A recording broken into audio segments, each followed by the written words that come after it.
Setelah membunuh dan merampas mobil korban, pelaku perampokan di Talang Bakung, Kecamatan Jambi Selatan, langsung melarikan diri ke Sumatera Selatan.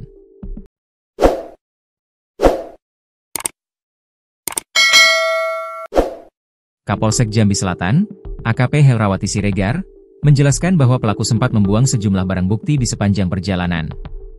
HP korban dibuang di tengah jalan sebelum SPBU Palmerah.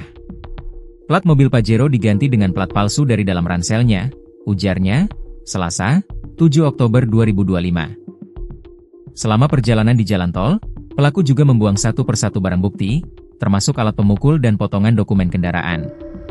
Dia robek-robek BPKB mobil korban dan buang ke Sungai Ampera, lanjut Helrawati.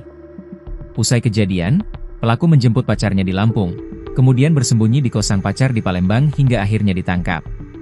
Kepada polisi, pelaku mengaku mencuri mobil bukan untuk dijual, melainkan untuk gaya hidup. Katanya biar ganteng, Bu, biar cewek-cewek suka Pajero. Dia bilang, saya kan penipu ulung, ujar Helrawati menirukan ucapan pelaku. Dari hasil pemeriksaan, pelaku diketahui merupakan residivis kasus penggelapan. Iya, residivis. Dia juga pernah ditahan 3 tahun dalam kasus penggelapan uang dan kendaraan bermotor, jelas Helrawati. Pelaku sebelumnya pernah bekerja sebagai tenaga pemasaran di salah satu bank.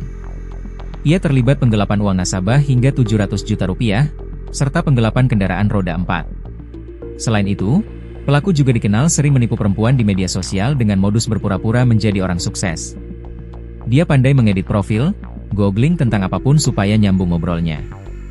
Korbannya banyak, terutama perempuan yang dianggap bisa dia manfaatkan, kata Kapolsek. Helrawati juga memaparkan kronologi lengkap kasus perampokan yang menewaskan seorang ibu rumah tangga tersebut. Menurutnya, pelaku mengaku bukan pembunuh, tetapi penipu ulung. Dia bilang dirinya penipu ulung, bukan pembunuh. Tapi dari pengakuannya, dia memang menyiapkan modus dengan sangat halus, ujarnya. Pelaku berkenalan dengan korban melalui marketplace Facebook, berpura-pura menjadi pembeli mobil Pajero. Setelah janjian, pelaku datang ke rumah korban pada malam hari sekitar pukul 20 WIB untuk melihat kendaraan. Setelah sempat berpamitan, pelaku kembali ke rumah korban pada dini hari dengan alasan ingin melakukan test drive. Saat korban menolak, pelaku memukul korban dari belakang menggunakan kayu. Dia panik, lalu memukul berulang kali. Awalnya 3 kali, lalu 6 kali, dan akhirnya tidak ingat lagi karena ketakutan. Setelah memastikan korban rubuh, pelaku mengikat pintu dengan kain gorden, kata Helrawati. Pelaku kemudian kabur membawa mobil korban dan meninggalkan sepatunya di lokasi karena panik. Dia berkacamata, katanya blur. Karena panik, dia meninggalkan sepatunya, tambah Kapolsek.